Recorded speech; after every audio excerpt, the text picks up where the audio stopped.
I kind of have a rocky history with Dungeons & Dragons.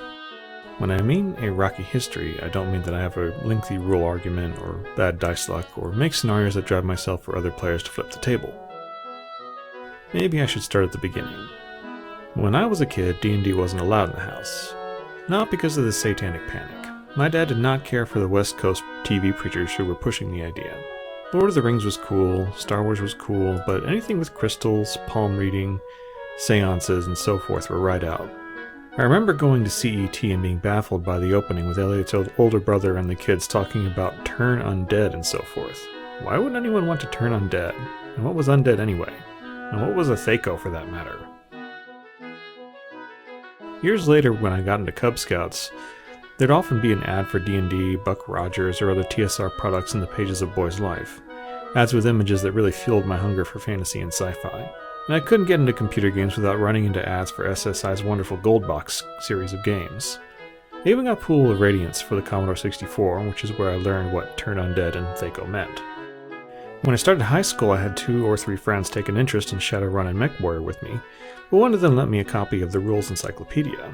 I ended up covering it with a Garfield textbook cover just so it would look like one of the rest of my school books at home. The cover didn't actually look like that, I just can't find a picture of it.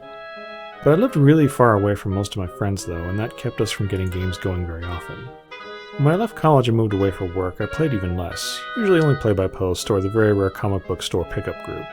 In 2018 though, I found myself working in Germany, and there's not a lot to do in Germany on a Sunday, so game groups tend to spring up, especially around the English speakers near the US and NATO bases. In nicer weather, I'd ride to my DM's house on a Sunday afternoon and play a 3-hour game. So you can imagine my surprise about 6 or 7 games in when I showed up at his house for the scheduled game, only to find out he'd died a week or so earlier. I felt like a bit of a creep. We scheduled games on Facebook, but I didn't pay much attention to the other posts on his board, and had completely missed his family's announcement about his passing. And if that wasn't bad enough, a few months later in April, after my own game just wrapped up for the evening, I decided to get a quick bicycle ride in before the sun went down. Metallica's Battery had come up on my playlist, and I was really hoofing it through the touring path that runs through Kinsbach. The car was coming the other way. I tried to move over to the shallow sidewalk, but instead of climbing the curb, my front tire slid and I ended up going face and shoulder first into a stone wall. At least that's what I pieced together, because my memory of the 2 seconds leading up to the impact and the whole hour afterwards are completely gone. But to my fortune, my players pulled through for me.